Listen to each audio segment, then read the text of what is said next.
Chapter 18. The Dream and the Reality.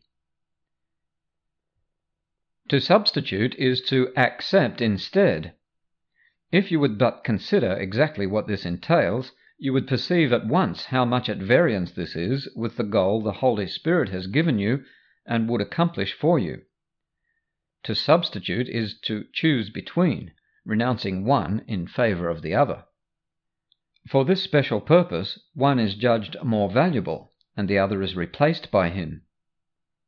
The relationship in which the substitution occurred is thus fragmented, and its purpose split accordingly.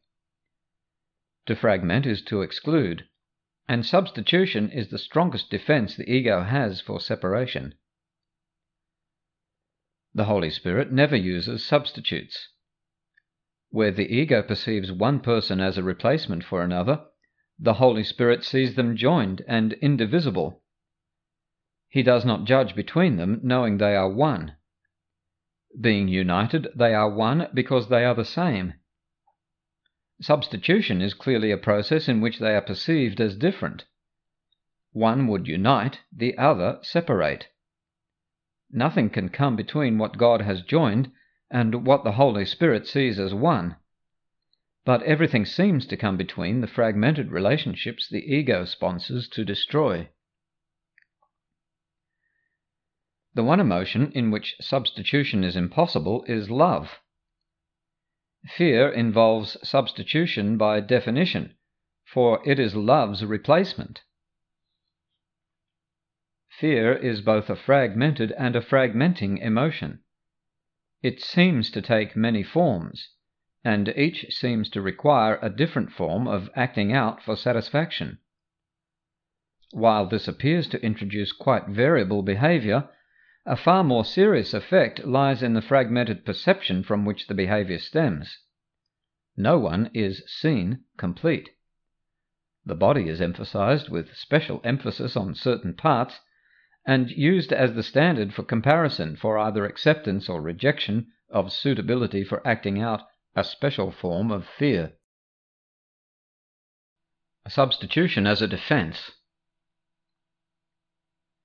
You who believe that God is fear made but one substitution. It has taken many forms because it was the substitution of illusion for truth, of fragmentation for wholeness. It has become so splintered and subdivided and divided again over and over that it is now almost impossible to perceive it once was one, and still is what it was.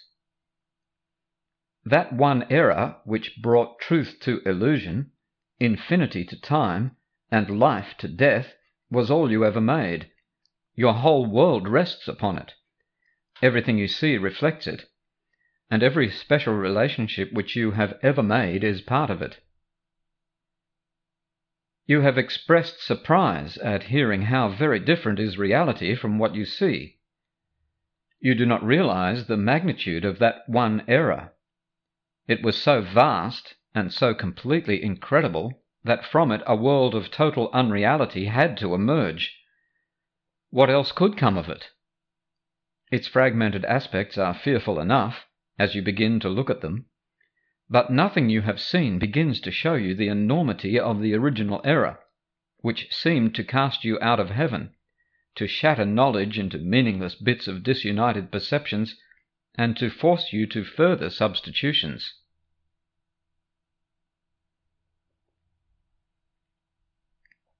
That was the first projection of error outward. The world arose to hide it, and became the screen on which it was projected and drawn between you and the truth. For truth extends inward, where the idea of loss is meaningless and only increase is conceivable. Do you really think it strange that a world in which everything is backwards and upside down arose from this? For truth brought to this could only remain within in quiet, and take no part in all the mad projection by which this world was made. Call it not sin but madness, for such it was, and so it still remains. Invest it not with guilt, for guilt implies it was accomplished in reality, and above all, be not afraid of it. When you seem to see some twisted form of the original error rise to frighten you, say only, "God is not fear but love," and it will disappear. The truth will save you. It has not left you to go out into the mad world and so depart from you. Inward is sanity. Insanity is outside you. You but believe it is the other way, that truth is outside and error and guilt within. Your little senseless substitutions, touched with insanity and swirling lightly off on a mad course like feathers dancing insanely in the wind, have no substance. They fuse and merge and separate in shifting and totally meaningless patterns which need not be judged at all. To judge them individually is pointless. Their tiny differences in form are no real differences at all. None of them matters. That they have in common and nothing else. Yet what else is necessary to make them all the same? Let them all go, dancing in the wind, dipping and turning till they disappear from sight far, far outside you, and turn you to the stately calm within, where in holy stillness dwells the living God you never left, and who never left you. The Holy Spirit takes you gently by the hand, and retraces with you your mad journey outside yourself, leading you gently back to the truth and safety within. He brings all your insane projections and your wild substitutions which you have placed outside you to the truth. Thus he reverses the course of insanity and restores you to reason. In your relationship, where he has taken charge of everything at your request, he has set the course inward to the truth you share. In the mad world outside you, nothing can be shared but only substituted, and sharing and substituting have nothing in common in reality. Within yourselves you love each other with a perfect love. Here is holy ground in which no substitution can enter, and where only the truth about each other can abide. Here you are joined in God, as much together as you are with him. The original error has not entered here, nor ever will. Here is the radiant truth, to which the Holy Spirit has committed your relationship. Let him bring it here where you would have it. Give him but a little faith in each other, to help him show you that no substitute you made for heaven can keep you from it. In you there is no separation, and no substitute can keep you from each other. Your reality was God's creation and has no substitute. You are so firmly joined in truth that only God is there, and he would never accept something else instead of you. He loves you both, equally and as one, and as he loves you, so you are. You are not joined together in illusions, but in the thought so holy and so perfect that illusions cannot remain to darken the holy place in which you stand together. God is with you, my brothers. Let us join him in peace and gratitude, and accept his gift as our most holy and perfect reality, which we share in him. Heaven is restored to all the sonship through your relationship, for in it lies the sonship, whole and beautiful, safe in your love. Heaven has entered quietly, for all illusions have been gently brought unto the truth in you, and love has shined upon you, blessing your relationship with truth. God and his whole creation have entered it together. How lovely and how holy is your relationship, with the truth shining upon it. Heaven beholds it and rejoices that you have let it come to you. The universe within you stands with you, together, and heaven looks with love on what is joined in it, along with its Creator. Whom God has called should hear no substitutes. Their call is but an echo of the original error which shattered heaven, And what became of peace in those who heard? Return with me to heaven, walking together out of this world and through another to the loveliness and joy the other holds within it. Would you still further weaken and break apart what is already broken and hopeless? Is it here that you would look for happiness? Or would you not prefer to heal what has been broken, and join in making whole what has been ravaged by separation and disease? You have been called together to the most holy function that this world contains. It is the only one which has no limits, and reaches out to every broken fragment of the sonship with healing and uniting comfort. This is offered you in your holy relationship. Accept it here, and you will give as you have accepted. The peace of God is given you with the glowing purpose in which you join. The holy light that brought you together must extend, as you accepted it. The basis of the dream. Does not a world that seems quite real arise in dreams? Yet think what this world is. It is clearly not the world you saw before you slept. Rather, it is a distortion of the world, planned solely around what you would have preferred. Here you are free to make over what seemed to attack you, and change it into a tribute to your ego which was outraged by the attack. This would not be your wish unless you saw yourself as one with the ego, which always looks upon itself, and therefore on you, as under attack, and highly vulnerable to it.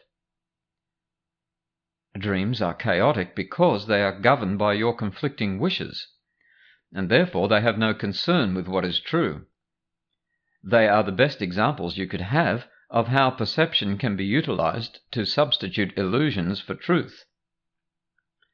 You do not take them seriously on awaking because the fact that reality is so outrageously violated in them becomes apparent. Yet they are a way of looking at the world and changing it to suit the ego better. They provide striking examples, both of the ego's inability to tolerate reality and your willingness to change reality on its behalf. You do not find the differences between what you see in sleep and on awaking disturbing. You recognize that what you see on waking is blotted out in dreams. Yet on awakening you do not expect it to be gone. In dreams you arrange everything. People become what you would have them be, and what they do you order. No limit on substitution is laid upon you. For a time it seems as if the world were given you to make it what you will. You do not realize that you are attacking it, trying to triumph over it and make it serve you. Dreams are perceptual temper tantrums in which you literally scream, "I want it thus!" And thus it seems to be.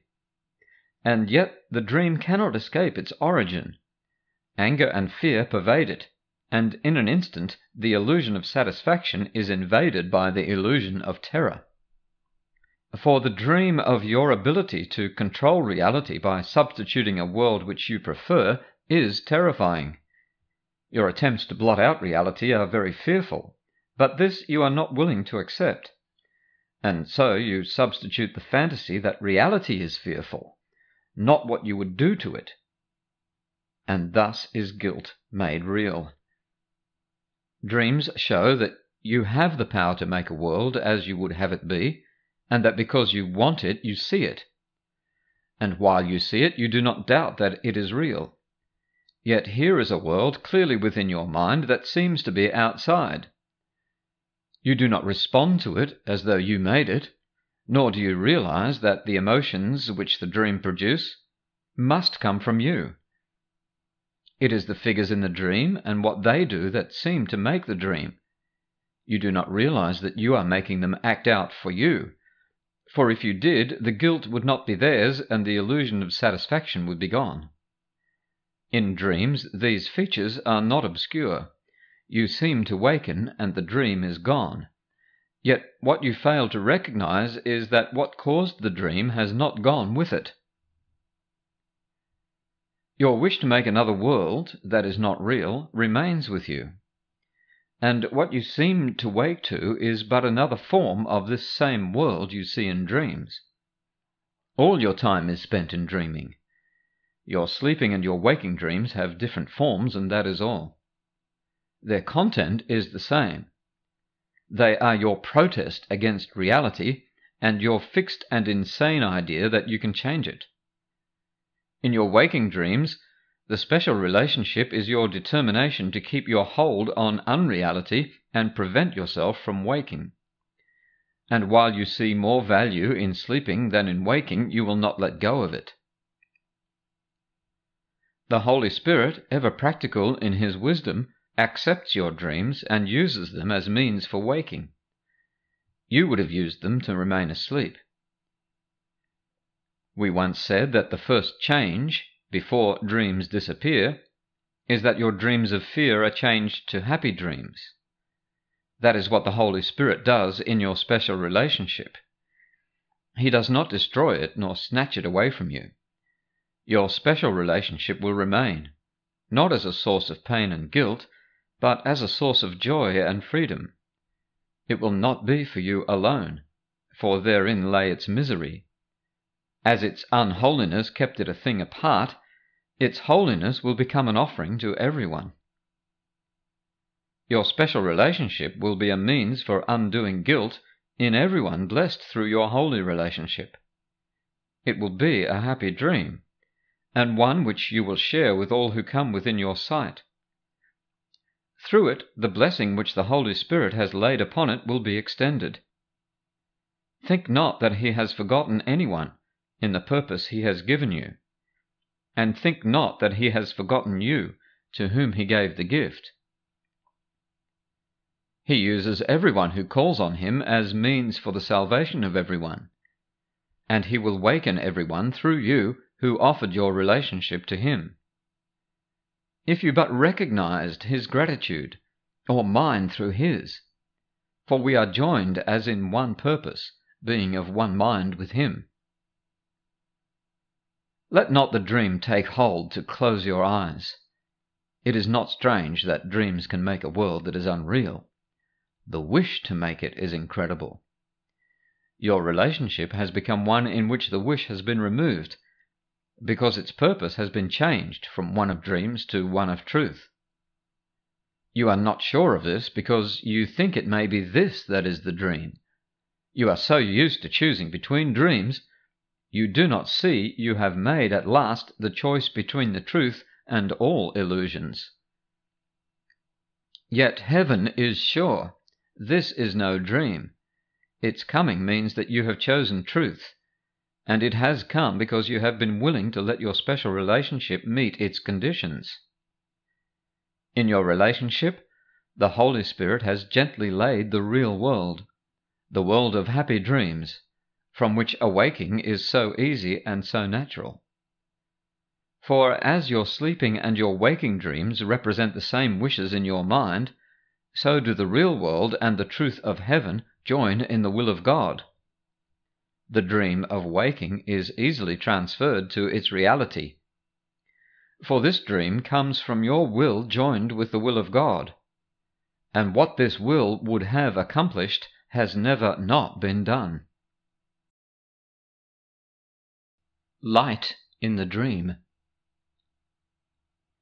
You who have spent your lives in bringing truth to illusion, reality to fantasy, have walked the way of dreams.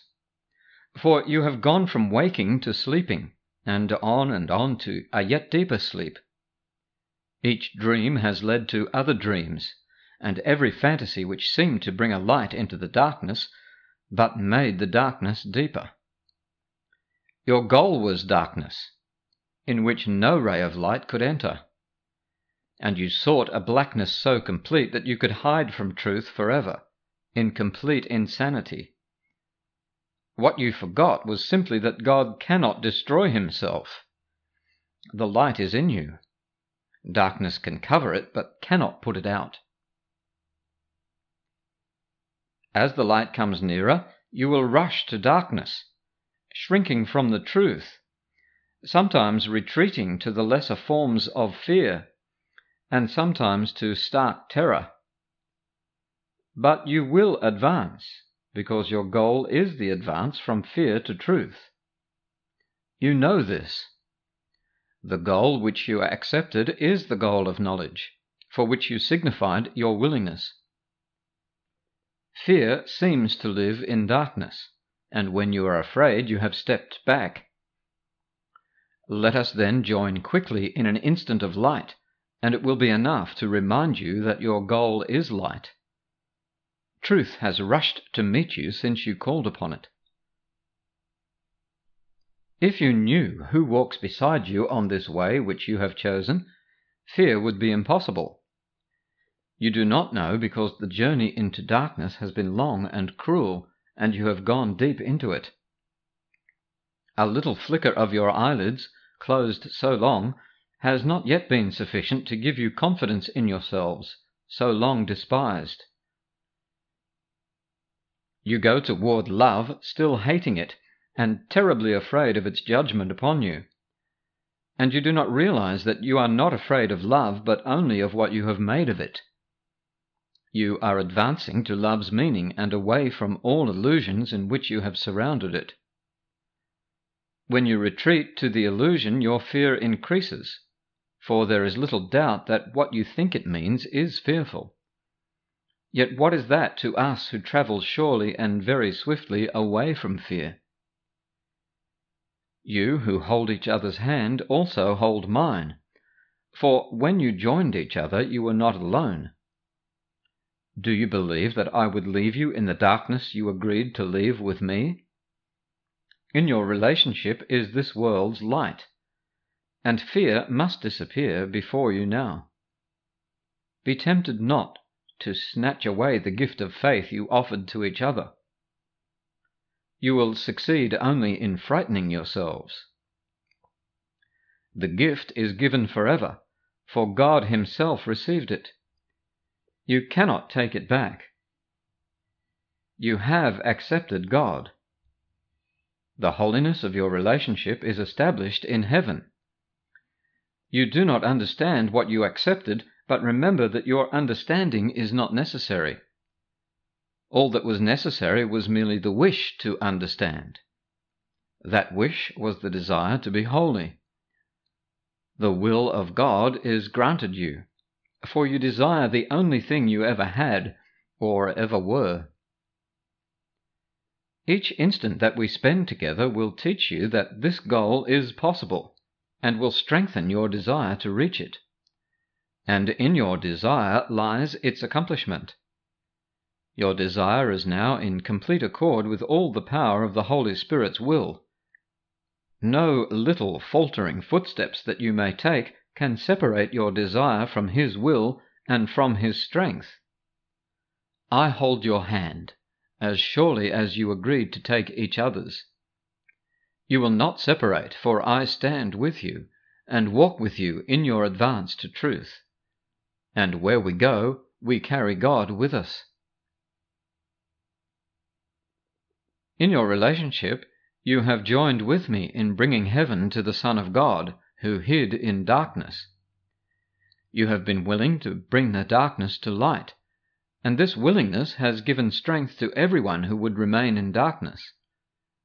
Those who would see will see, and they will join with me in carrying their light into the darkness, when the darkness in them is offered to the light and is removed forever. My need for you, joined with me in the holy light of your relationship, is your need for salvation. Would I not give you what you gave to me? For when you joined each other, you answered me. You, who are now the bringers of salvation, have the function of bringing light to darkness. The darkness in you has been brought to light. Carry it back to darkness from the holy instant to which you brought it. We are made whole in our desire to make whole. Let not time worry you, for all the fear that you experience is really past. Time has been readjusted to help us do together what your separate pasts would hinder. You have gone past fear, for no two minds can join in the desire for love without love's joining them. Not one light in heaven but goes with you. Not one ray that shines forever in the mind of God but shines on you. Heaven is joined with you in your advance to heaven. When such great light has joined with you to give the little spark of your desire the power of God Himself, can you remain in darkness? You are coming home together, after a long and meaningless journey which you undertook apart, and which led nowhere. You have found each other, and will light each other's way. And from this light will the great rays extend back into darkness and forward unto God, to shine away the past, and so make room for His eternal presence, in which everything is radiant in the light. The little willingness. The holy instant is the result of your determination to be holy. It is the answer. The desire and the willingness to let it come precedes its coming.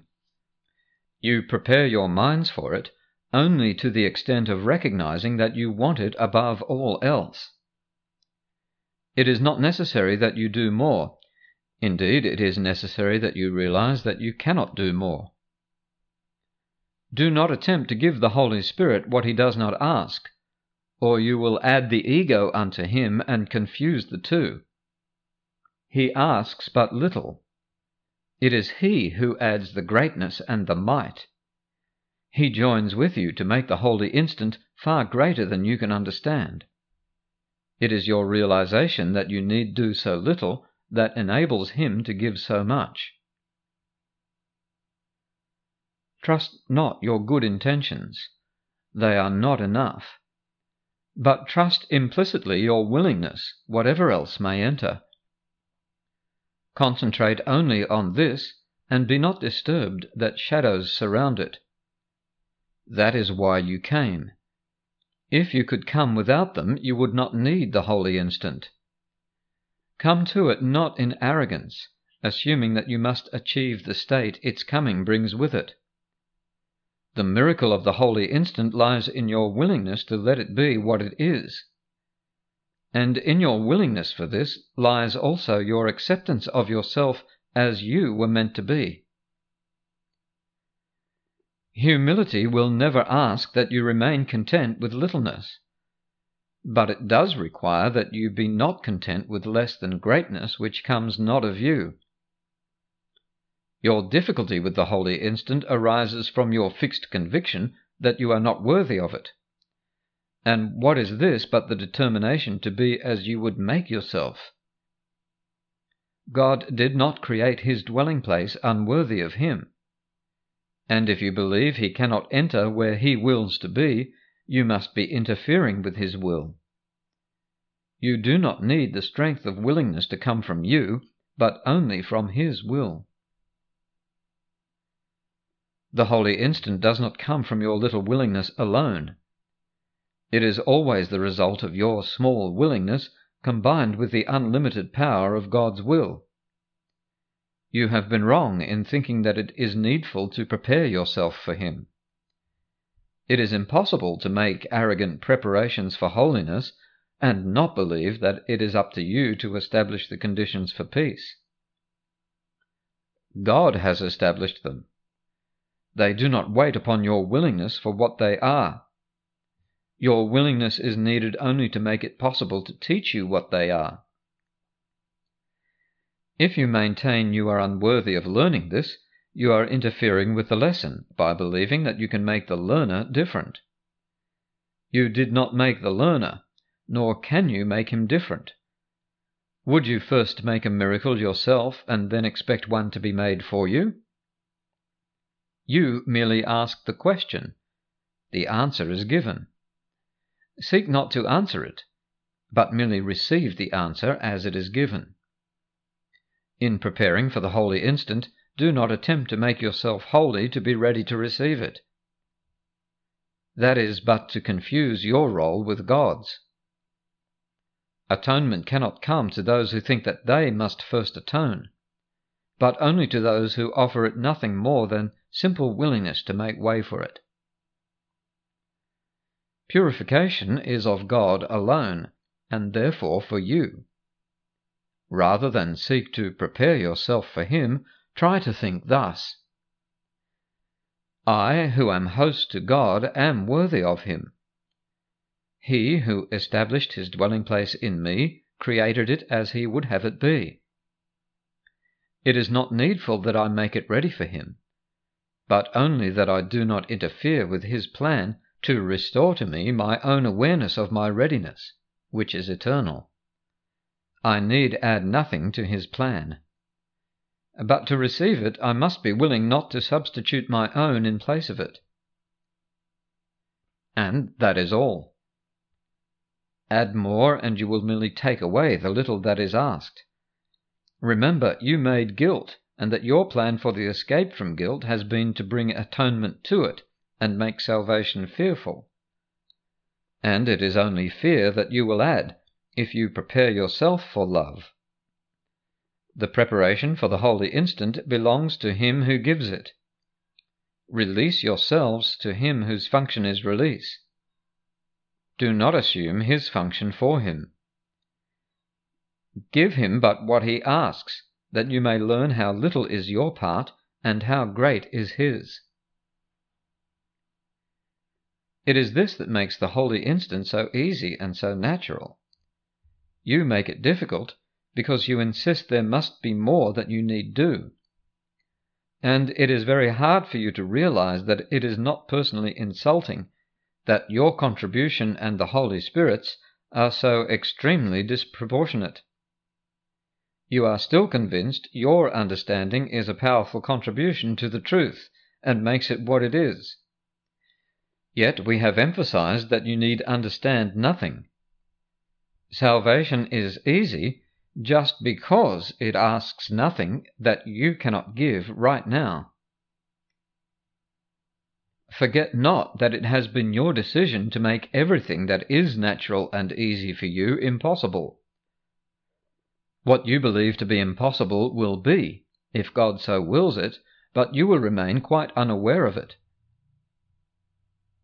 If you believe the holy instant is difficult for you, it is because you have become the arbiter of what is possible and remain unwilling to give place to one who knows. The whole belief in orders of difficulty in miracles is centered on this. Everything God wills is not only possible, but has already happened. And that is why the past is gone. It never happened in reality. Only in your minds, which thought it did, is its undoing needful.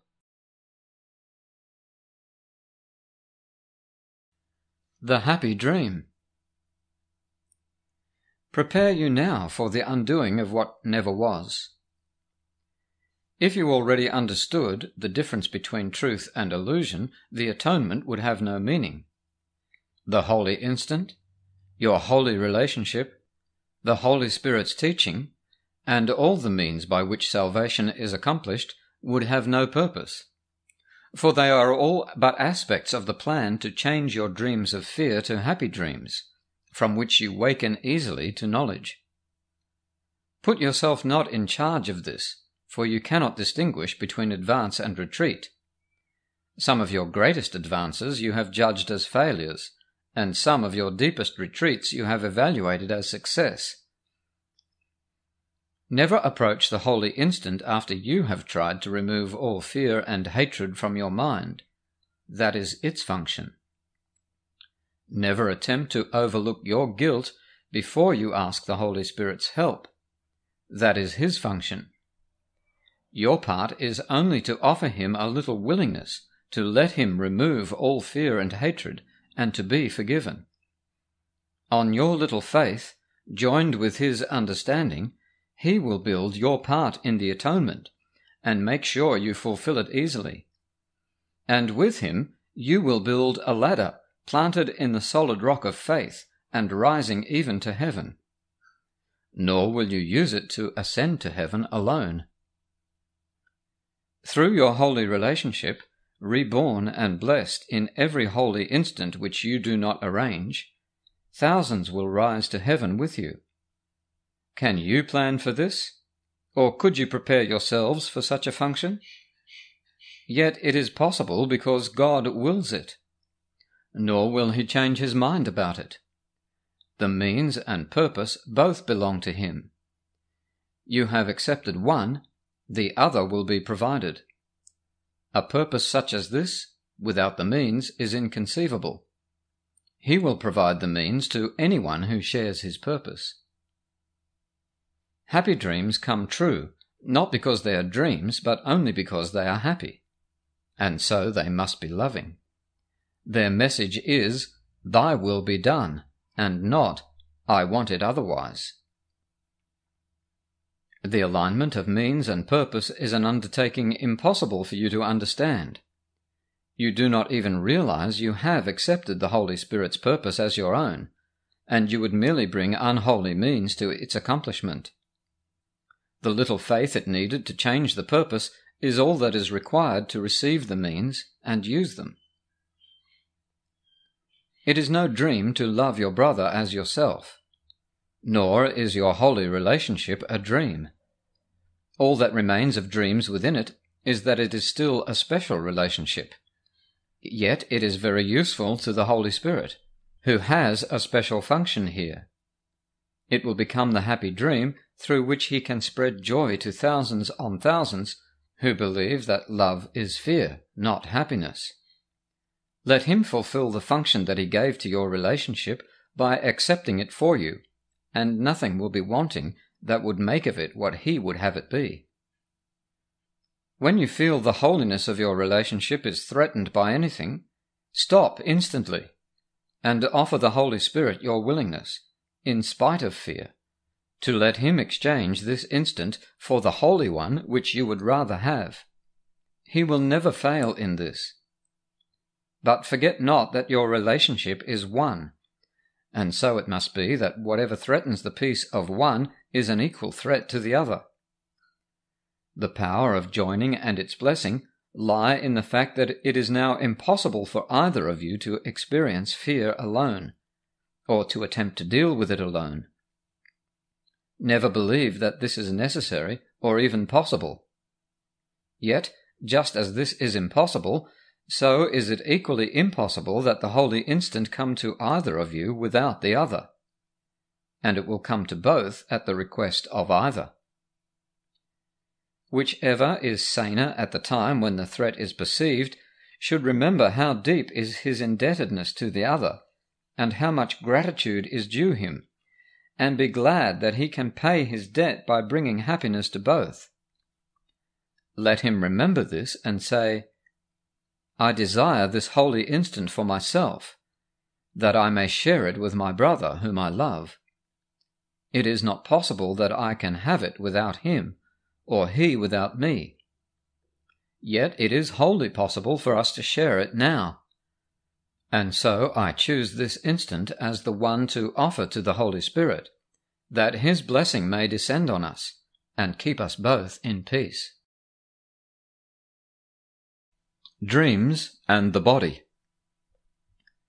There is nothing outside you. That is what you must ultimately learn, for it is the realization that the kingdom of heaven is restored to you. For God created only this, and he did not depart from it, nor leave it separate from himself. The kingdom of heaven is the dwelling place of the Son of God, who left not his Father, and dwells not apart from him. Heaven is not a place, nor a condition. It is merely an awareness of perfect oneness, and the knowledge that there is nothing else, nothing outside this oneness, and nothing else within. What could God give but knowledge of himself? What else is there to give? The belief that you could give and get something else, something outside yourself, has cost you the awareness of heaven, and the loss of your identity. And you have done a stranger thing than you yet realize. You have displaced your guilt to your bodies from your minds. Yet a body cannot be guilty, for it can do nothing of itself. You who think you hate your bodies deceive yourselves. You hate your minds, for guilt has entered into them, and they would remain separate, which they cannot do. Minds are joined. Bodies are not. Only by assigning to the mind the properties of the body does separation seem to be possible. And it is mind that seems to be fragmented and private and alone. Its guilt, which keeps it separate, is projected to the body, which suffers and dies because it is attacked to hold the separation in the mind and let it not know its identity. Mind cannot attack, but it can make fantasies and direct the body to act them out. Yet it is never what the body does that seems to satisfy. Unless the mind believes the body is actually acting out its fantasies, it will attack the body by increasing the projection of its guilt upon it. In this the mind is clearly delusional. It cannot attack, but it maintains it can, and uses what it does to hurt the body to prove it can. The mind cannot attack, but it can deceive itself. And this is all it does when it believes that it has attacked the body. It can project its guilt, but it will not lose it through projection. And though it clearly can misperceive the function of the body, it cannot change its function from what the Holy Spirit establishes it to be. The body was not made by love. Yet love does not condemn it, and can use it lovingly, respecting what the Son of God has made and using it to save him from illusions. Would you not have the instruments of separation reinterpreted as means for salvation and used for purposes of love? Would you not welcome and support the shift from fantasies of vengeance to release from them? Your perception of the body can clearly be sick, but project not this upon the body. For your wish to make destructive what cannot destroy can have no real effect at all. And what God created is only what he would have it be, being his will. You cannot make his will destructive. You can make fantasies in which your will conflicts with his, but that is all. It is insane to use the body as the scapegoat for guilt, directing its attack and blaming it for what you wished it to do. It is impossible to act out fantasies, for it is still the fantasies you want, and they have nothing to do with what the body does. It does not dream of them, and they but make it a liability where it could be an asset. For fantasies have made your body your enemy, weak, vulnerable, and treacherous, worthy of the hate which you invest in it. How has this served you? You have identified with this thing you hate, the instrument of vengeance and the perceived source of your guilt. You have done this to a thing that has no meaning, proclaiming it to be the dwelling place of the Son of God, and turning it against him. This is the host of God that you have made, and neither God nor his most holy Son can enter an abode which harbours hate, and where you have sown the seeds of vengeance, violence, and death. This thing you made to serve your guilt stands between you and other minds. The minds are joined, but you do not identify with them. You see yourself locked in a separate prison, removed and unreachable, incapable of reaching out as being reached.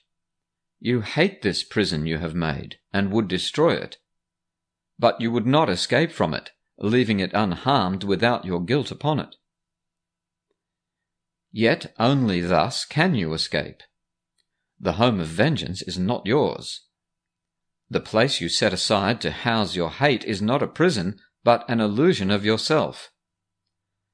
The body is a limit imposed on the universal communication, which is an eternal property of the mind. But the communication is internal. Mind reaches to itself. It does not go out. Within itself it has no limits, and there is nothing outside it. It encompasses you entirely, you within it, and it within you. There is nothing else, anywhere or ever. The body is outside you and but seems to surround you, shutting you off from others and keeping you apart from them. It is not there.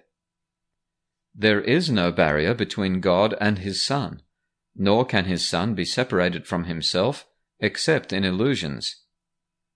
This is not his reality, though he believes it is.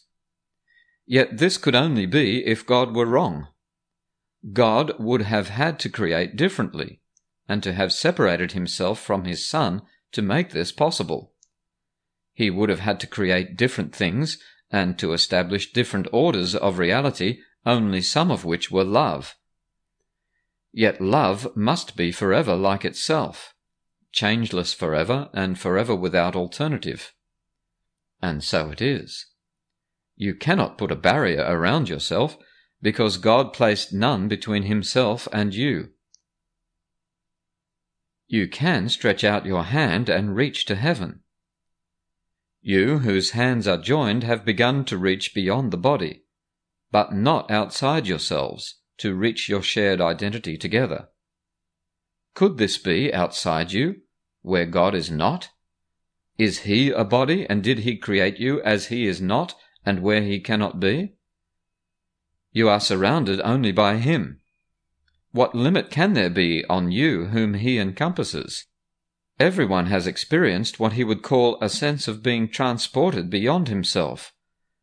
This feeling of liberation far exceeds the dream of freedom sometimes experienced in special relationships. It is a sense of actual escape from limitations. If you will consider what this transportation really entails, you will realize that it is a sudden unawareness of the body, and a joining of yourself and something else in which your mind enlarges to encompass it. It becomes part of you as you unite with it, and both become whole, as neither is perceived as separate. What really happens is that you have given up the illusion of a limited awareness and lost your fear of union. The love that instantly replaces it extends to what has freed you and unites with it. And while this lasts, you are not uncertain of your identity, and would not limit it. You have escaped from fear to peace, asking no questions of reality, but merely accepting it. You have accepted this instead of the body, and have let yourself be one with something beyond it, simply by not letting your mind be limited by it. This can occur regardless of the physical distance which seems to be between you and what you join, of your respective positions in space, and of your differences in size and seeming quality. Time is not relevant. It can occur with something past, present, or anticipated. The something can be anything and anywhere: a sound, a sight, a thought, a memory, and even a general idea without specific reference. Yet in every case you joined with it without reservation, because you love it and would be with it. And so you rush to meet it, letting your limits melt away, suspending all the laws your body obeys, and gently setting them aside. There is no violence at all in this escape. The body is not attacked, but simply properly perceived. It does not limit you, merely because you would not have it so. You are not really lifted up out of it. It cannot contain you. You go where you would be, gaining, not losing, a sense of self. In these instants of release from physical restrictions, you experience much of what happens in the holy instant: the lifting of the barriers of time and space, the sudden experience of peace and joy, and above all the lack of awareness of the body and of the questioning whether or not all this is possible. It is possible because you want it. The sudden expansion of the self which takes place with your desire for it is the irresistible appeal the holy instant holds. It calls to you to be yourself, within its safe embrace. There are the laws of limit lifted for you, to welcome you to openness of mind and freedom. Come to this place of refuge where you can be yourself in peace, not through destruction, not through a breaking out, but merely by a quiet melting in. For peace will join you there simply because you have been willing to let go the limits you have placed on love, and joined it where it is, and where it led you, in answer to its gentle call to be at peace. I need do nothing. You still have too much faith in the body as a source of strength. What plans do you make that do not involve its comfort or protection or enjoyment in some way? This makes it an end and not a means in your interpretation, and this always means you still find sin attractive. No one accepts atonement for himself who still accepts sin as his goal. You have thus not met your one responsibility. Atonement is not welcomed by those who prefer pain and destruction. You have made progress, and are really trying to make still more, but there is one thing you have never done. Not for one instant have you utterly forgotten the body. It has faded at times from your sight, but it has not yet completely disappeared. You are not asked to let this happen for more than an instant, yet it is in this instant that the miracle of atonement happens. Afterwards you will see the body again, but never quite the same. And every instant that you spend without awareness of it gives you a different view of it when you return. At no single instant does the body exist at all. It is always remembered or anticipated, but never experienced just now. Only its past and future make it seem real. Time controls it entirely, for sin is never present. In any single instant the attraction of guilt would be experienced as pain and nothing else, and would be avoided. It has no attraction now. Its whole attraction is imaginary, and therefore must be thought of in the past or in the future. It is impossible to accept the holy instant without reservation, unless just for an instant you are willing to see no past or future. You cannot prepare for it without placing it in the future. Release is given you the instant you desire it. Many have spent a lifetime in preparation and have indeed achieved their instance of success. This course does not attempt to teach more than they learned in time, but it does aim at saving time. You are attempting to follow a very long road to the goal you have accepted. It is extremely difficult to reach atonement by fighting against sin. Nor is a lifetime of contemplation and long periods of meditation aimed at detachment from the body necessary. All such attempts will ultimately succeed because of their purpose, yet the means are tedious and very time-consuming, for all of them look to the future for release from a state of present unworthiness and inadequacy. Your way will be different, not in purpose but in means. A holy relationship is a means of saving time. One instant spent together restores the universe to both of you. You are prepared. Now you need but to remember, you need do nothing. It would be far more profitable now merely to concentrate on this than to consider what you should do. When peace comes at last to those who wrestle with temptation and fight against the giving in to sin, when the light comes at last into the mind given to contemplation, or when the goal is finally achieved by anyone, it always comes with just one happy realization: I need do nothing. Here is the ultimate release which everyone will one day find in his own way, at his own time. We do not need this time. Time has been saved for you because you are together. This is the special means this course is using to save you time. You are not making use of the course if you insist on using means which have served others well, neglecting what was made for you. Save time for me by only this one preparation and practice doing nothing else. I need do nothing is a statement of allegiance, a truly undivided loyalty.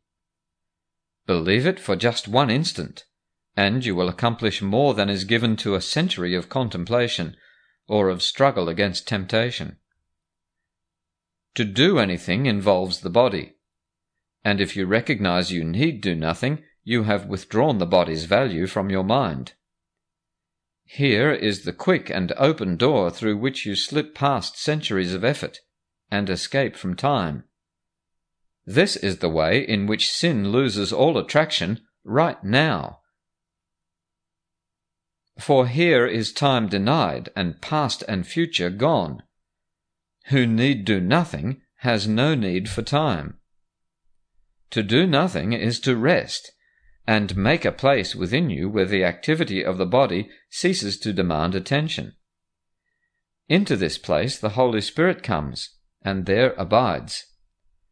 He will remain when you forget, and the body's activities return to occupy your conscious mind.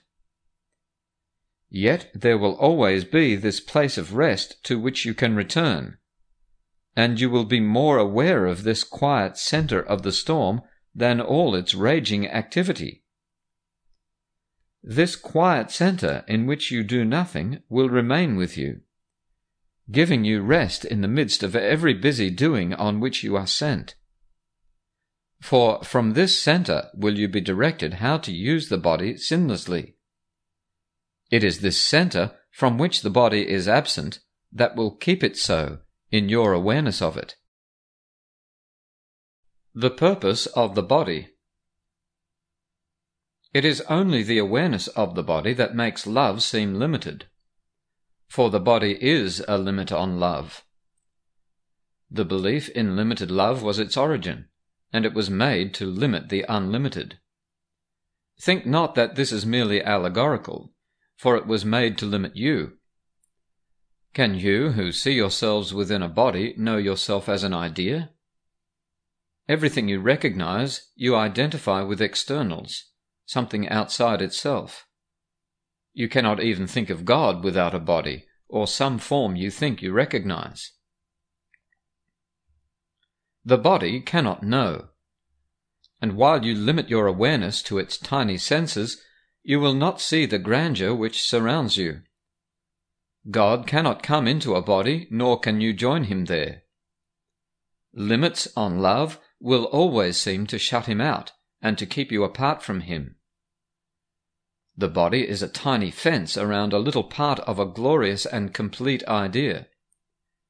It draws a circle, infinitely small, around a very little segment of heaven splintered from the whole, proclaiming that within it is your kingdom where God can enter not.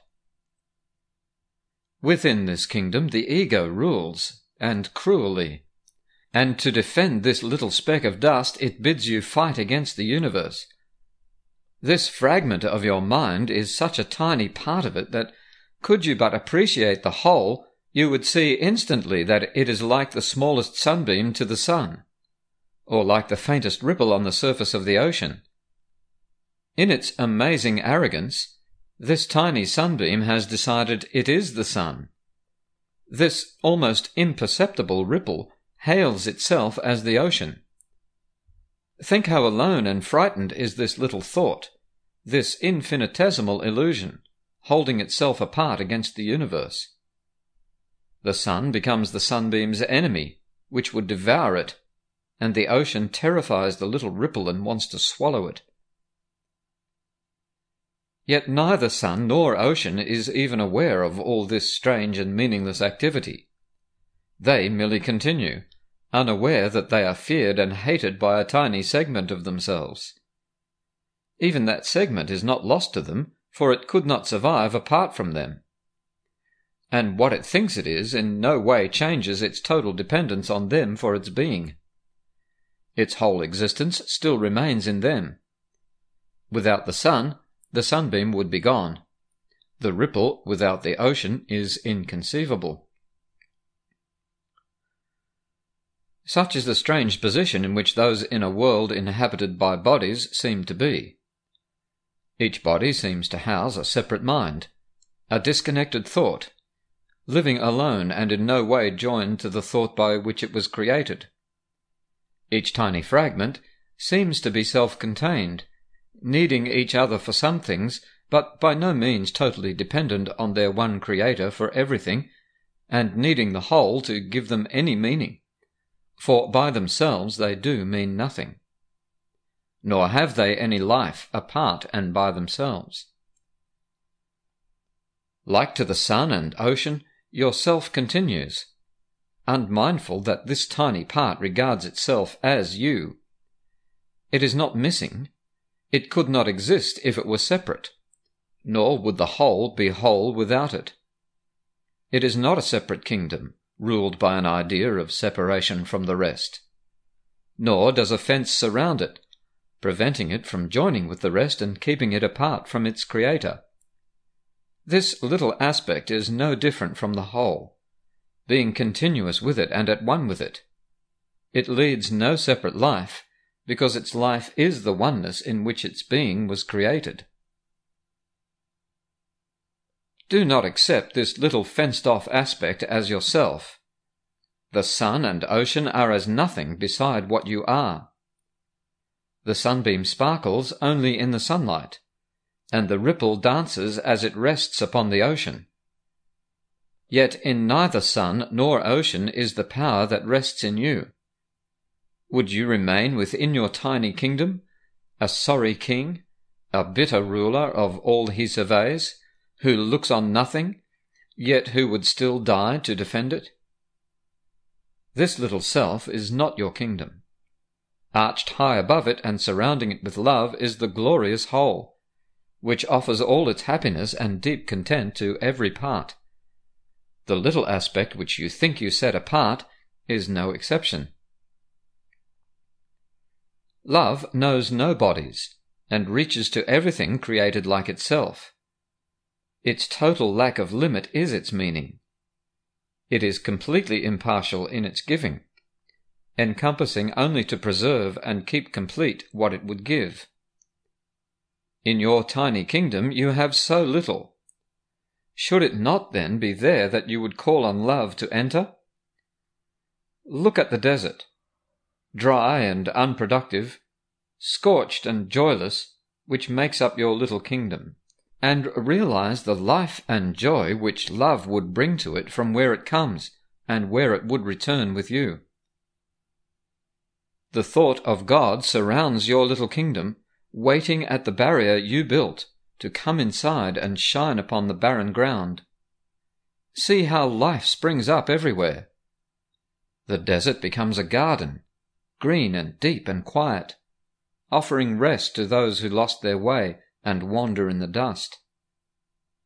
Give them a place of refuge, prepared by love for them where once a desert was. And everyone you welcome will bring love with him from heaven for you.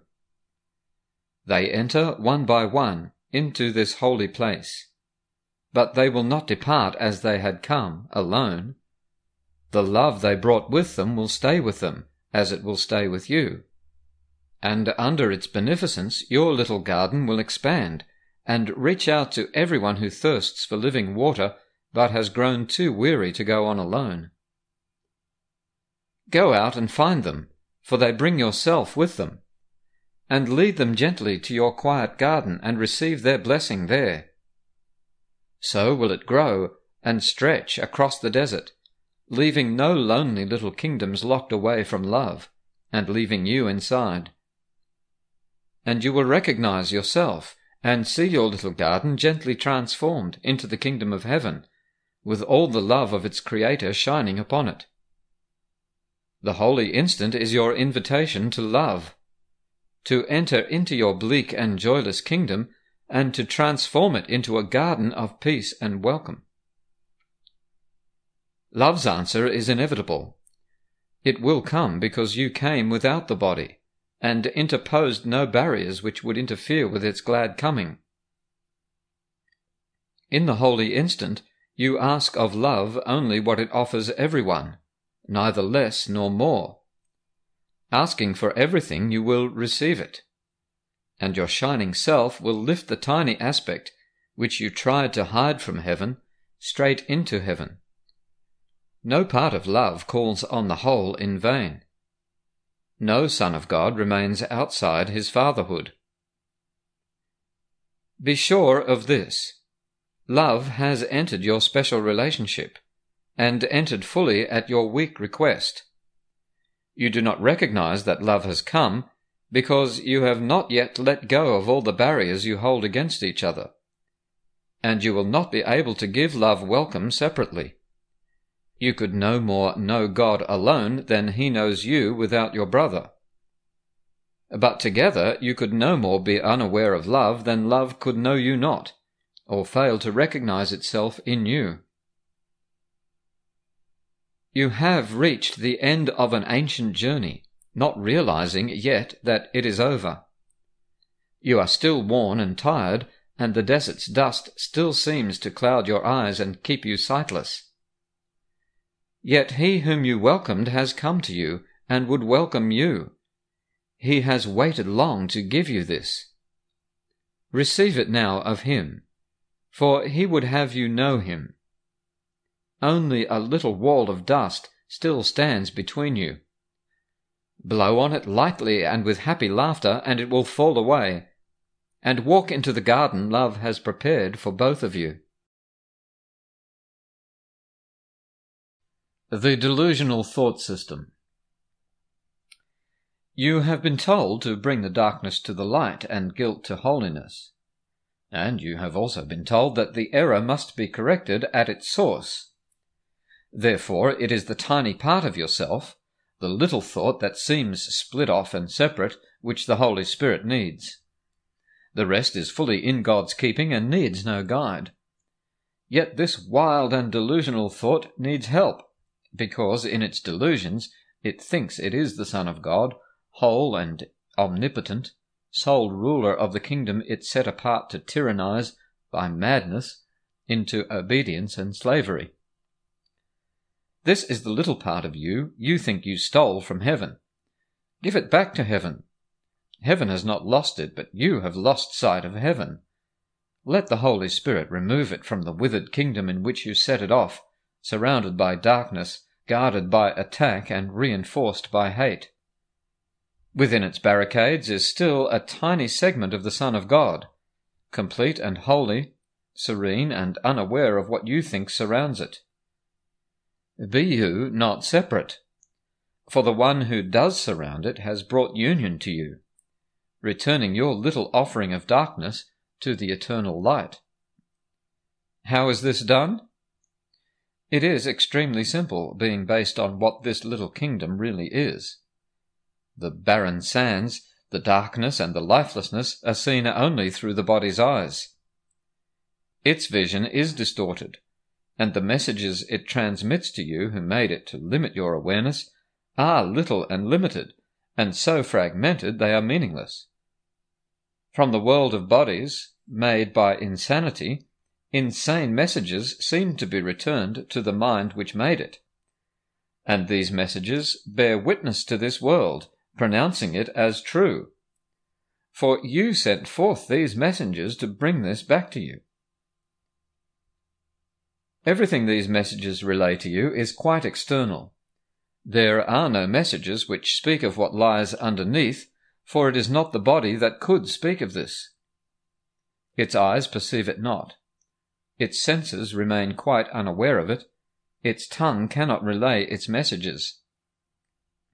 Yet God can bring you there if you are willing to follow the Holy Spirit through seeming terror, trusting him not to abandon you and leave you there. For it is not his purpose to frighten you, but only yours. You are severely tempted to abandon him at the outside ring of fear, but he would lead you safely through, and far beyond. The circle of fear lies just below the level the body sees, and seems to be the whole foundation on which the world is based. Here are all the illusions, all the twisted thoughts, all the insane attacks, the fury, vengeance, and betrayal that were made to keep the guilt in place, so that the world could rise from it and keep it hidden. Its shadow rises to the surface, enough to hold its most external manifestations in darkness, and to bring despair and loneliness to it and keep it joyless. Yet its intensity is veiled by its heavy coverings, and kept apart from what was made to keep it hidden.